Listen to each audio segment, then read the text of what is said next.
Selamat berjumpa lagi dalam acara Renungan Firman Tuhan kali ini.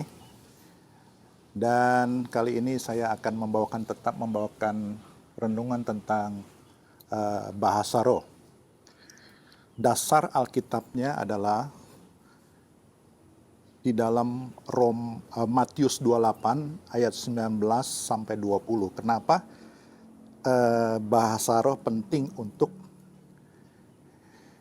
diajarkan kepada orang-orang yang baru percaya. Matius 28 ayat 19 sampai 20 begini bunyinya. Karena itu pergilah, jadikanlah semua bangsa muridku, dan baptislah mereka dalam nama Bapa dan Anak dan Roh Kudus. Dan ajarlah mereka melakukan segala sesuatu yang telah kuperintahkan kepadamu. Dan ketahuilah aku menyertai kamu senantiasa sampai kepada akhir zaman. Saudara-saudara sekalian, ini adalah pesan Tuhan ketika dia mau naik ke surga. Memesankan ini supaya menjadikan semua bangsa yang belum percaya menjadi percaya. Dan setelah mereka menjadi percaya, ayat 20 mengatakan, ajarlah mereka melakukan segala sesuatu yang telah kuperintahkan kepadamu. Jadi orang-orang hasil penginjilan, orang-orang yang baru percaya adalah wajib diajarkan tentang segala sesuatu yang Tuhan telah perintahkan kepada murid-muridnya. Apa sih yang harus diajarkan kepada mereka yang baru percaya? Yaitu segala sesuatu yang sudah diperintahkan Tuhan kepada murid-muridnya. Nah, apa sih yang sudah diperintahkan Tuhan kepada murid-muridnya? Mari kita lihat Markus 6. Markus 6, begini firman Tuhan. Markus 6 ayat 7, demikian firman Tuhan. Ia memanggil ke-12 murid itu dan mengutus mereka berdua-dua. Ia memberi mereka kuasa atas roh-roh jahat. Langsung ayat 13, dan mereka mengusir banyak setan dan mengoles banyak orang sakit dengan minyak dan menyembuhkan mereka. Markus 6 ayat 30 mengatakan demikian. Kemudian rasul-rasul itu kembali berkumpul dengan Yesus dan memberitahukan kepadanya semua yang mereka kerjakan dan ajarkan. Jadi saudara-saudara sekalian, dalam konteks ini yang Tuhan ajarkan kepada murid-muridnya adalah untuk apa? Menyembuhkan orang sakit, mengusir setan, mengadakan tanda-tanda mujizat. Coba kita lihat Lukas 9 ayat yang pertama. Maka Yesus memanggil ke-12 muridnya, lalu memberikan tenaga dan kuasa kepada mereka untuk menguasai setan-setan dan untuk menyembuhkan penyakit-penyakit. Ayat 10, sekembalinya rasul-rasul itu menceritakan kepada Yesus apa yang telah mereka kerjakan. Nah, saudara-saudara sekalian, jelas di sini Tuhan memerintahkan murid-muridnya untuk melakukan karya penyembuhan, pengusiran setan. Itulah yang diperintahkan Tuhan kepada murid-muridnya. Jadi saudara-saudara sekalian, Matius 28 tadi, ayat ke-19 dan ke-20, yang diperintahkan Tuhan kepada murid-muridnya adalah menyembuhkan orang sakit, mengusir setan, mengadakan mujizat. Ini yang perlu kita ajarkan kepada orang-orang yang baru percaya. Nah, kalau kita baca kembali lebih detailnya di Markus 16 ayat 15, sama jalan ceritanya ketika Yesus mau naik ke surga, dia berpesan begini. Lalu ia berkata kepada mereka, Markus 16 ayat 15, pergilah ke seluruh dunia, beritakanlah Injil kepada segala makhluk. Artinya apa? memberitakan berita pengampunan dosa supaya mereka yang tidak percaya menjadi percaya. Ayat 16, siapa yang percaya dan dibaptis akan diselamatkan, tetapi siapa yang tidak percaya akan dihukum. Nah, setelah itu apa? Yesus mengatakan demikian, tanda-tanda ini akan menyertai orang-orang yang percaya. Yaitu apa? Mereka akan mengusir setan-setan demi namaku. Mereka akan berbicara dalam bahasa-bahasa yang baru bagi mereka. 18, mereka akan memegang ular dan sekalipun mereka minum racun maut, mereka tidak akan mendapat celaka. Mereka akan meletakkan tangannya atas orang sakit dan orang itu akan sembuh. Jadi saudara-saudara, setelah orang menjadi percaya, murid-murid Tuhan yang baru percaya ini harus diajarkan bahwa tanda-tanda yang akan menyertai orang percaya adalah menyembuhkan orang sakit, mengusir setan, dan ada lagi yang satunya, yaitu berbicara dalam bahasa-bahasa yang baru bagi mereka. Nah, saudara sekalian, sangat menarik sekali. Dalam hal ini saya ingin berbicara khusus tentang bahasa-bahasa yang baru. Saudara-saudara sekalian, kalau kita buka bahasa aslinya, baru itu memakai kata kainos. Bahasa-bahasa baru disebut dengan apa? Kainos glosa. Arti bahasa-bahasa yang baru. Kainos itu artinya unused before. Jadi sebelumnya tidak pernah digunakan. Jadi kainos glosa artinya ada bahasa yang tidak pernah dipergunakan sebelumnya oleh manusia. Atau kainos juga bisa berarti not found exactly like this before. Artinya apa? Tidak pernah ditemukan sama sekali yang tepat seperti ini sebelumnya. Jadi bahasa-bahasa yang baru ini tidak pernah ditemukan sebelumnya. Kainos juga bisa berarti novel. Kalau novel dipandang sebagai kata benda, novel itu berarti cerita roman. Tetapi dalam hal ini kainos glosa, kainos itu merupakan bukan kata benda, tapi kata adjektif, kata keterangan. Nah, kata keterangan inilah yang berarti asing. Novel itu berarti asing, aneh, yang tidak diketahui. Jadi dengan demikian kita bisa menyimpulkan yang dimaksud bahasa-bahasa yang baru di ayat 17 dari Markus 16 ini adalah pasti mengacu kepada bahasa roh. Karena di dalam dunia ini cuma ada dua bahasa. Seperti yang disebutkan di 1 Korintus 13 ayat 1. Hanya ada dua bahasa di dalam dunia ini, yaitu apa? Demikian firman Tuhan, sekalipun aku dapat berkata-kata dengan semua bahasa manusia dan bahasa malaikat. Nah, malaikat itu roh, pasti berbahasa roh. Coba apakah benar malaikat itu roh? Kita buka di dalam Ibrani 1:14. Bukankah mereka semua adalah roh-roh yang melayani? Yang diutus untuk melayani mereka yang harus memperoleh keselamatan. Nah, mereka ini mengacu kepada para malaikat. Jadi malaikat adalah makhluk roh, oleh sebab itu bahasa malaikat adalah bahasa roh.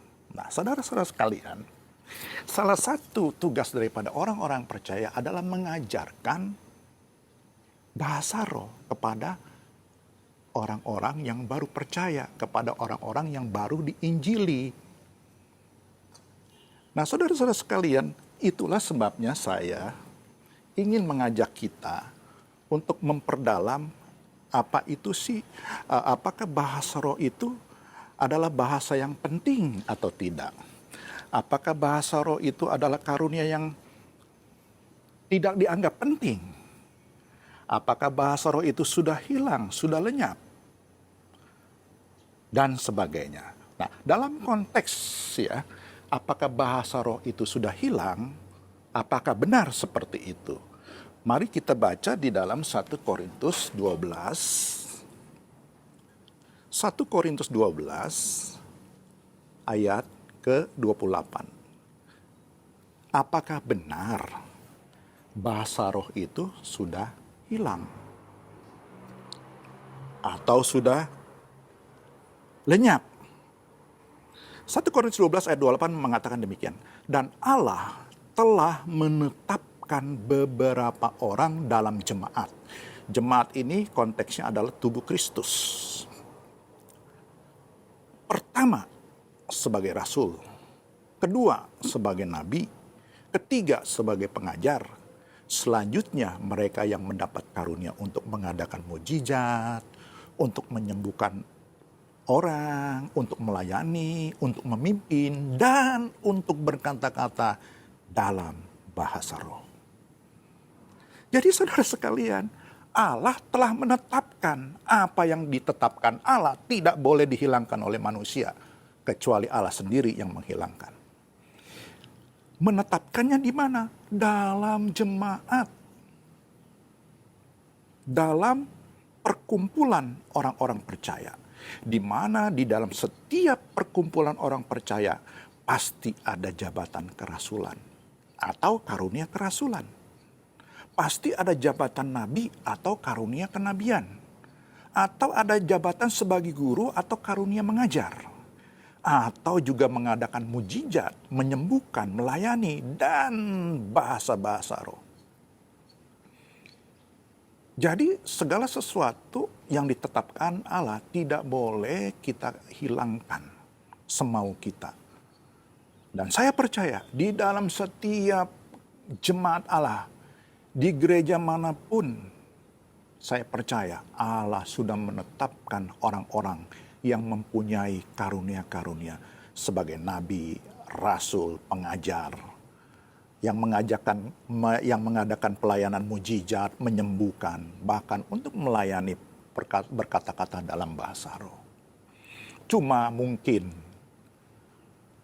ada beberapa anggota jemaat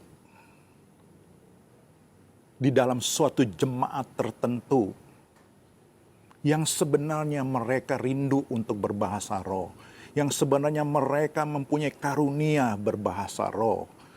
Nah, tapi karena pimpinan-pimpinan jemaat melarang mereka dengan alasan bahasa roh sudah hilang, dengan alasan orang yang berbahasa roh itu sesat, dengan alasan bahasa roh itu karunia yang tidak penting, sehingga apa? Orang-orang yang berpotensi mempunyai karunia dalam pelayanan bahasa roh, yang bisa berbahasa roh, mereka takut untuk memanifestasikan karunia-karunia yang dia punya, terutama dalam karunia berbahasa roh. Tapi tidak mengapa sebenarnya dalam hal ini, karena bahasa roh adalah karunia yang tidak menghilangkan keselamatan kita. Tetapi kalau dikatakan bahasa roh itu adalah bahasa yang tidak penting, adalah karunia yang tidak penting, adalah karunia yang bernilai lebih rendah dibandingkan dengan karunia-karunia yang lain, saya pikir itu adalah satu pendapat yang kurang tepat. Kenapa demikian? Coba kita lihat. Kita lihat coba. Di dalam 1 Korintus 13 ayat yang ke-8. Kita lihat. 1 Korintus 13 ayat 8. Demikian firman Tuhan. Kasih tidak berkesudahan. Nubuat akan berakhir. Bahasa roh akan berhenti.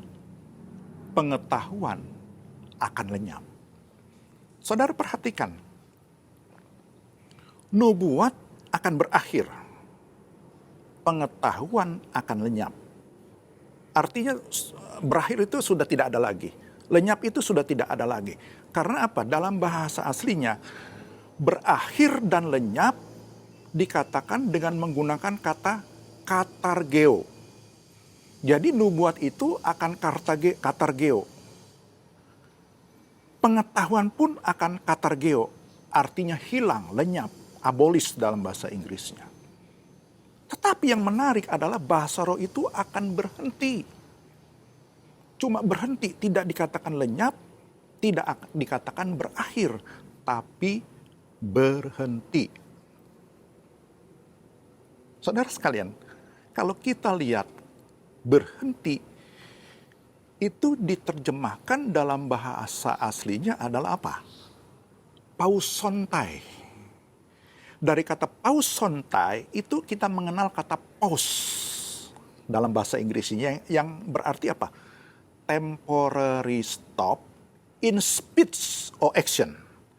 Jadi berhenti itu dari kata aslinya pause yang artinya berhenti sebentar, kemudian dilanjutkan kembali. Seperti kita lihat kalau kita punya tape recorder ya, kita ada button yang namanya pause. Ketika kita mau memberhentikan sejenak sebuah lagu, kita pencet buttonnya pause. Ketika kita akan memulainya lagi, kita pencet lagi button pause dan lagu itu akan memulai kembali. Jadi saudara-saudara sekalian, kita lihat. Pengetahuan akan lenyap. Nah, saya akan bertanya demikian.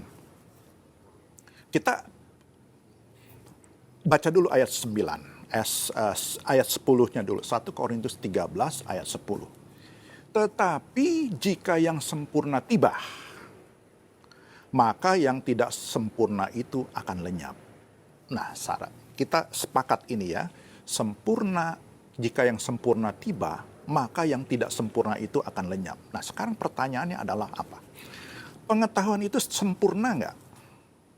Pasti tidak sempurna, karena akan lenyap. Ketika yang sempurna tiba, maka pengetahuan yang tidak sempurna akan lenyap. Kemudian pertanyaan selanjutnya apa? Apakah bahasa manusia termasuk dalam pengetahuan? Jelas, bahasa manusia termasuk dalam pengetahuan. Maka itu bahasa manusia justru yang akan hilang. Ketika yang sempurna itu datang, maka bahasa manusia yang tidak sempurna itu akan lenyap. Nubuat pun akan berakhir. Memang nubuat berasal dari Tuhan, berasal dari yang sempurna. Cuman kita lihat, ya, nubuat kita lihat di dalam terjemahan King James-nya, ya. Terjemahan King James-nya begini.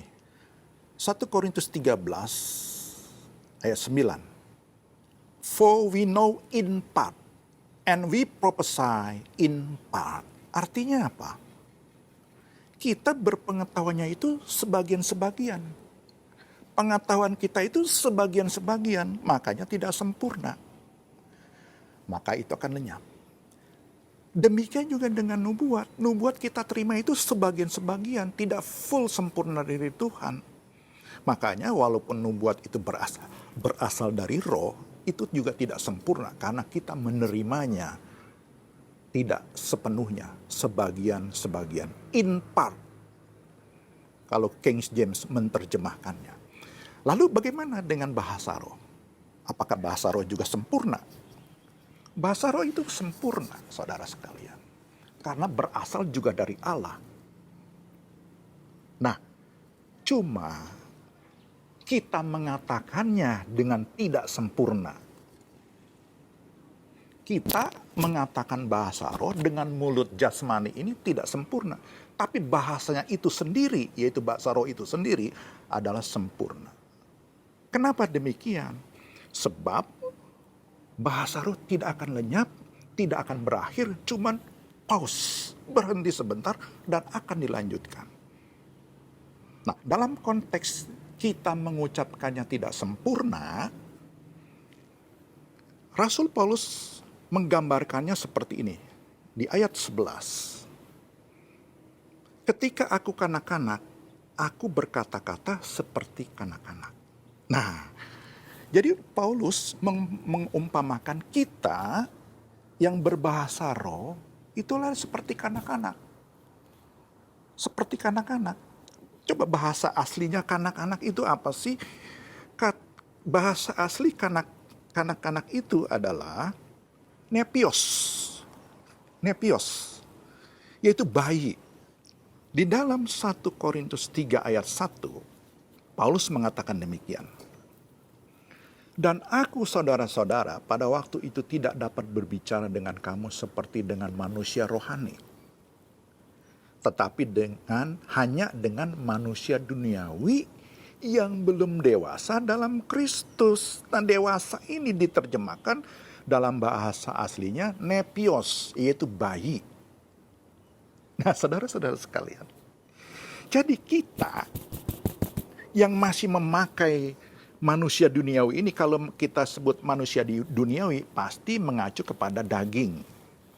Nah, kita mengucapkan bahasa roh yang berasal dari Allah yang sempurna, tapi karena kita mengucapkan dengan mulut jasmani kita yang masih kanak-kanak, yang masih bayi, makanya pengucapannya tidak sempurna.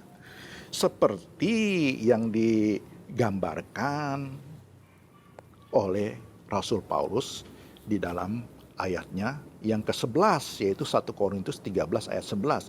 Ketika aku kanak-kanak, aku berkata-kata seperti kanak-kanak. Jadi dalam konteks bahasa roh, kita yang walaupun manusia rohani kita sudah dewasa, sudah dilahirbarukan. Ya, mari kita lihat dulu manusia rohani kita. Manusia rohani kita adalah ketika kita lahir baru, manusia rohani kita sudah dewasa. Karena apa? 1 Yohanes 4 ayat 17 demikian begini bunyinya. 1 Yohanes 4 ayat 17. Dalam hal inilah kasih Allah sempurna di dalam kita, yaitu kalau kita mempunyai keberanian percaya pada hari penghakiman. Karena sama seperti Dia Kristus, kita juga ada di dalam dunia ini. Yang jelas dalam King James, terjemahan King James begini, yang terakhir, because as He is, so are we in this world. Artinya apa? Seperti Kristus, kita juga seperti Dia di dunia ini. Berarti kita adalah, rohani kita adalah manusia rohani yang sudah dewasa. Nah, bukti yang lain, kita lihat di 1 Korintus bahwa manusia rohani kita itu sudah dewasa. Kita lihat di 1 Korintus 2 ayat 16.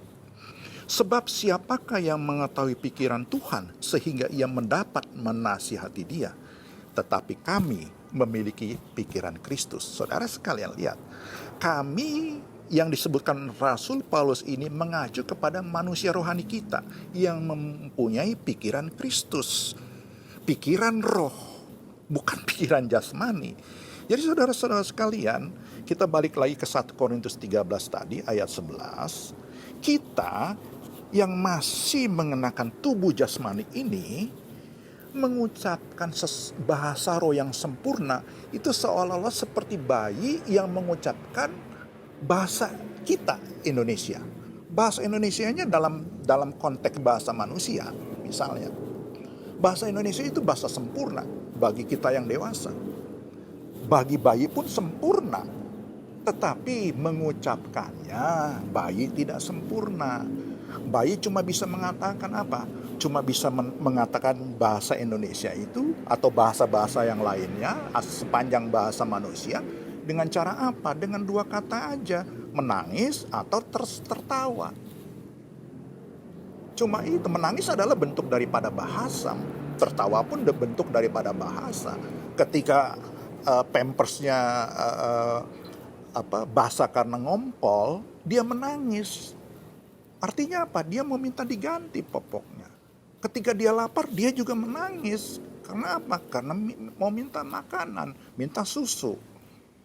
Jadi minta menggantikan popok, minta susu, mau tidur, nggak bisa tidur, dia utarakan dengan menangis. Jadi, makanya bahasa roh yang diucapkan oleh manusia, kita ini, itu diumpamakan oleh Rasul Paulus seperti bayi mengucapkan bahasa manusia. Dalam konteks bahasa roh, kita juga seperti bayi. Nah, sekarang pertanyaan selanjutnya apa? Bahwa setelah kita tahu bahwa bahasa roh cuma stop tapi dia akan berlanjut. Nah, kapan stopnya?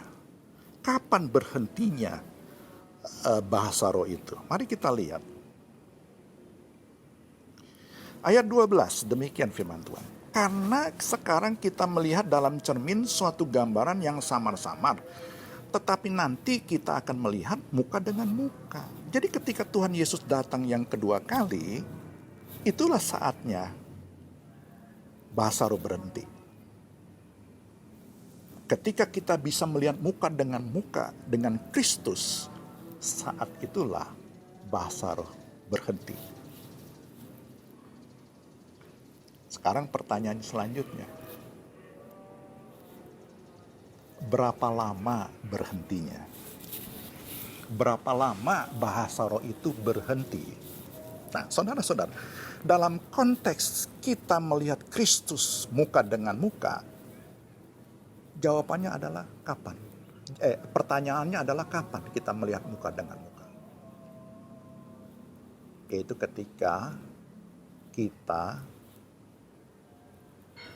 ketika Yesus datang kedua kali menjemput orang-orang percaya. Dan bagi kita yang percaya, pertemuan pertama kali kita dengan Tuhan Yesus adalah ketika kita diangkat bersama-sama dengan orang yang sudah meninggal. Dan peristiwa ini kita sangat terkenal, istilahnya yaitu rapture. Nah, mari kita baca di dalam 1 Korintus 15. Inilah saatnya ketika kita bertemu dengan Tuhan Yesus. 1 Korintus 15. Ayat yang ke-50. Inilah saatnya kita bertemu dengan Yesus. Pada saat itu juga bahasa roh berhenti. Saudara-saudara, inilah yang hendak kukatakan kepadamu, yaitu bahwa daging dan darah tidak mendapat bagian dalam kerajaan Allah. Daging dan darah tidak mendapat bagian dalam kerajaan Allah. Dan bahwa yang binasa tidak mendapat bagian dalam apa yang tidak binasa. Sesungguhnya, ayat 51, sesungguhnya aku menyatakan kepadamu suatu rahasia. Kita tidak akan mati semuanya, tetapi kita semuanya akan diubah. Diubahnya dalam waktu seberapa? Dalam sekejap mata.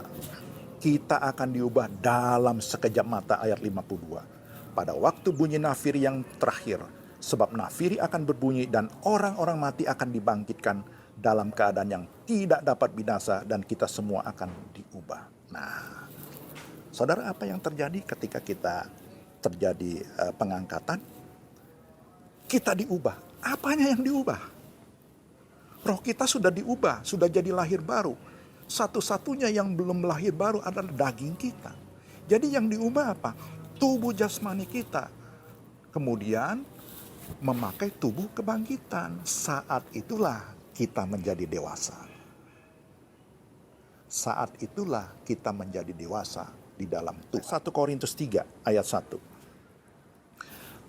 Dan aku, saudara-saudara, pada waktu itu tidak dapat berbicara dengan kamu seperti dengan manusia rohani, tetapi hanya dengan manusia duniawi yang belum dewasa dalam Kristus. Nah, ketika terjadi perubahan dalam tubuh jasmani kita menjadi tubuh kebangkitan, saat itulah kita dewasa di dalam Kristus. Dewasa dalam Kristus. Otomatis apa? Bahasa kita mengucapkan bahasa roh dengan sempurna. Seperti bayi tadi, kita balik lagi ke 1 Korintus 13 tadi. 1 Korintus 13 tadi mengatakan, ayat 11 mengatakan begini. Ketika aku kanak-kanak, aku berkata-kata seperti kanak-kanak. Aku merasa seperti kanak-kanak. Aku berpikir seperti kanak-kanak. Sekarang sesudah aku menjadi dewasa, aku meninggalkan sifat kanak-kanak itu. Aku meninggalkan cara bahasaku yang kekanak-kanakan itu. Jadi ketika rapture, perubahan terjadi pada tubuh kita, maka kita menjadi dewasa dalam Kristus. Saat itu juga kita akan sempurna di dalam mengucapkan bahasa roh.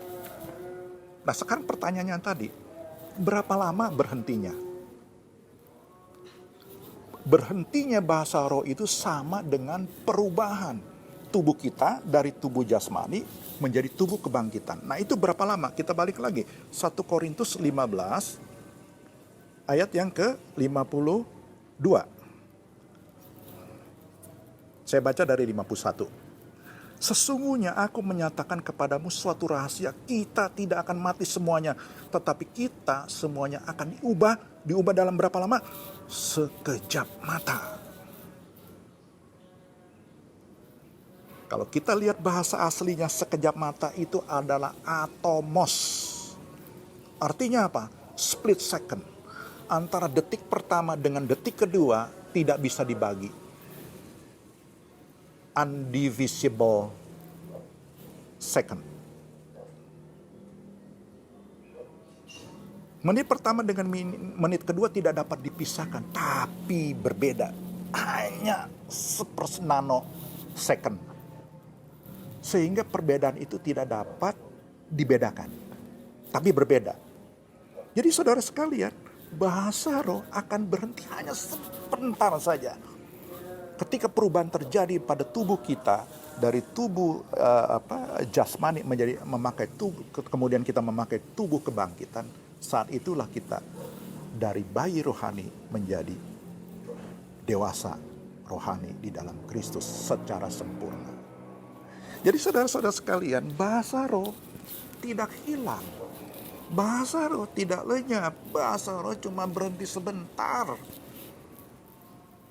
Cuma kita mengucapkannya tidak sempurna sekarang karena kita masih memakai tubuh daging. Daging tidak akan bisa dengan sempurna mengucapkan bahasa yang sempurna. Enggak mungkin. Oleh sebab itu, saudara sekalian, bahasa roh tidak akan pernah hilang. Nah, poin yang kedua yang ingin saya katakan adalah, apakah benar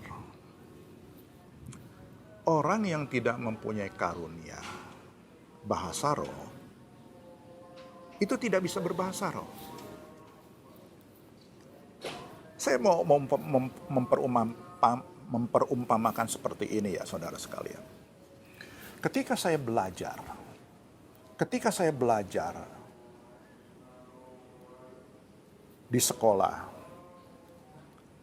guru saya mengajarkan yang namanya ilmu ekonomi. Kita boleh mengatakan bahwa guru saya itu mempunyai karunia dalam pengajaran ilmu ekonomi. Saya tidak punya karunia dalam ilmu pengajaran ekonomi. Tetapi ketika saya belajar, saya bisa mengerti bahasa ilmu ekonomi. Meskipun saya tidak mempunyai karunia di dalam ilmu ekonomi. Karena saya tidak belajar di ilmu ekonomi, saya belajar di dalam engineering misalnya. Saya mempunyai karunia di dalam ilmu engineering, ilmu teknik, perteknikan. Tapi bukan berarti karena saya tidak punya karunia dalam ilmu ekonomi, saya tidak mengerti ekonomi. Tidak. Bahkan di dalam kehidupan saya sehari-hari, di dalam berbisnis, ilmu ekonomi itu saya terapkan.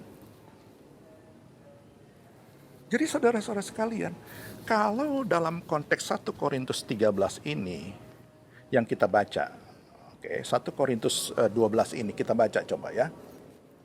Ayat ke-8. Kita baca dari ayat 7 dulu.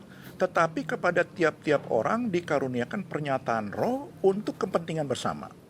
Sebab kepada yang seorang roh memberikan karunia untuk berkata-kata dengan hikmat, dan kepada yang lain roh yang sama memberikan karunia berkata-kata dengan pengetahuan. Kepada yang seorang roh yang sama memberikan iman. Dan kepada yang lain ia memberikan karunia untuk menyembuhkan. Kepada yang lain roh memberikan kuasa untuk mengadakan mujizat. Karunia untuk bernubuat. Karunia untuk membedakan bermacam-macam roh. Kepada yang seorang ia memberikan karunia untuk berkata-kata dalam bahasa roh. Dan yang kepada yang lain menafsirkan bahasa roh. Nah, kalau kita gunakan tafsir daripada ayat ini adalah kalau seorang yang tidak mempunyai karunia roh tidak bisa berbahasa roh, maka akan timbul satu pertanyaan, yaitu tentang iman. 1 Korintus 12 ayat 8 begini, sebab kepada yang seorang Roh memberikan karunia untuk berkata-kata dengan hikmat, ya, dan kepada yang lain Roh yang sama memberikan karunia berkata-kata dengan pengetahuan. Nah, ayat 9, kepada yang seorang Roh yang sama memberikan iman. Nah, saudara, akan menjadi satu timbul pertanyaan, kalau gitu orang yang tidak mempunyai karunia dalam iman tidak mempunyai iman. Apakah begitu? Oh, tidak. Tidak, semua orang punya iman meskipun tidak mempunyai karunia dalam pengajaran iman. Jadi saudara-saudara sekalian, maksudnya adalah 1 Korintus 12 ayat 8 dan seterusnya, kalau kita mau simpulkan adalah kita baca lagi dalam ayat 28-nya. Kita lanjutkan dengan ayat 28. Dan Allah telah menetapkan beberapa orang dalam jemaat. Pertama sebagai rasul, kedua sebagai nabi, ketiga sebagai pengajar. Selanjutnya mereka yang mendapat karunia untuk mengadakan mujizat, untuk menyembuhkan, untuk melayani, untuk memimpin, dan berkata-kata dalam bahasa roh. 29. Adakah mereka semua rasul? Oh, tidak. Atau adakah mereka semua nabi? Tidak. Atau adakah mereka semua pengajar? Tidak. Adakah mereka semua mendapat karunia untuk mengadakan mujizat? Tidak. Memang tidak, jabatannya tidak begitu. Tetapi bukan berarti seorang yang tidak mempunyai karunia pengajar, dia tidak bisa mengajar. Dia pasti bisa mengajar. Kenapa? Celaka kita sebagai orang percaya ketika kita tidak bisa mengajar kepada orang yang tidak percaya, ketika mereka mengatakan, siapakah Tuhanmu? Seperti saya tidak mempunyai karunia untuk mengajar, tetapi ketika ada orang bertanya kepada saya, siapakah Tuhanmu? Maka saya akan bisa mengajar dia tentang Tuhan Yesus. Siapakah Yesus? Saya tidak mempunyai karunia mengajar, tidak. Tapi bukan berarti saya tidak bisa mengajar. Demikian juga dengan orang yang menyembuhkan, karunia menyembuhkan. Bukan berarti hanya orang-orang yang mempunyai karunia menyembuhkan, yang lain tidak bisa menyembuhkan. Tidak, kan Tuhan bilang, Tuhan udah mengasihkan kuasa kepada kita. Seperti yang kita baca tadi di Markus 16 ayat 15 sampai 18. Tiap-tiap orang diberikan kuasa untuk menyembuhkan. Meskipun tidak mempunyai karunia untuk menyembuhkan orang, tapi orang percaya disertai tanda-tanda untuk menyembuhkan orang. Itulah poin saya. Jadi saudara-saudara sekalian, orang yang tidak benar pernyataan kalau orang tidak mempunyai karunia berbahasa roh tidak bisa berbahasa roh. Tidak benar. Yang benar adalah begini, kalau menurut penafsiran yang saya pahami adalah, tidak semua orang mempunyai jabatan pelayanan yang sama. Tidak semua orang mempunyai jabatan pelayanan yang sama. Sekali lagi saya katakan, tidak semua orang mempunyai jabatan pelayanan yang sama. Tapi bukan berarti semua orang tidak bisa melakukan karya-karya daripada jabatan kerasulan. Bukan berarti orang-orang yang tidak mempunyai karunia kerasulan tidak bisa mengerjakan pekerjaan-pekerjaan kerasulan. Bukan berarti orang-orang yang tidak mempunyai jabatan nabi tidak bisa menyampaikan firman Tuhan. Tidak. Yang saya maksudkan adalah setiap orang bisa berkarunia apapun asal percaya, tapi tidak semua orang menerima karunia jabatan yang sama. Itulah poin saya yang ingin saya sampaikan saat ini, dan kita akan lanjutkan kembali topik kita dengan bahasa roh pada kesempatan berikutnya. Semoga ini memberikan kita satu berkat rohani, memberikan kepada kita pemahaman yang lebih terang, meskipun disampaikan dengan kata-kata yang tidak tidak teratur, tidak rapi. Saya cuma berharap dari pemaparan ini apa-apa yang menjadi pertanyaan-pertanyaan, apa-apa yang menjadi isu-isu, bahasa roh sudah hilanglah, bahasa roh adalah hal-hal yang tidak penting lah. Tetapi Alkitab mengatakan apa? Bahasa manusia justru yang akan hilang, bahasa roh akan tetap ada. Dan saudara-saudara sekalian, mungkin di antara pendengar, di antara yang menyaksikan video ini akan berpendapat beda, dan saya menghargai perbedaan itu. Tetapi di dalam menyampaikan perbedaan itu, hendaklah kita menyampaikan perbedaan itu, bertindak sebagai orang yang tidak setuju dengan pendapat ini, tetapi jangan bertindak sebagai hakim. Saudara sekalian, begini maksud saya, ketika kita tidak sejalan dengan pemaparan ini, kita boleh menuduh ini ajaran yang nggak benar, nggak apa-apa. Tapi berfungsilah sebagai jaksa dalam pengadilan. Jaksa itu adalah yang bertugas memberikan satu argumen bahwa terdakwa salah. Nah, buktikanlah kesalahan terdakwa itu. Tapi jangan berperan juga sebagai hakim. Tidak ada di pengadilan manapun jaksa berperan sebagai hakim. Biarlah hakim yang memutuskan, jangan jaksa. Saya sebagai terdakwa, kalaupun memang itu dianggap sebagai terdakwa, nggak ada masalah. Karena kita sama-sama tujuannya satu, ingin memberikan pemaparan kebenaran demi kebenaran.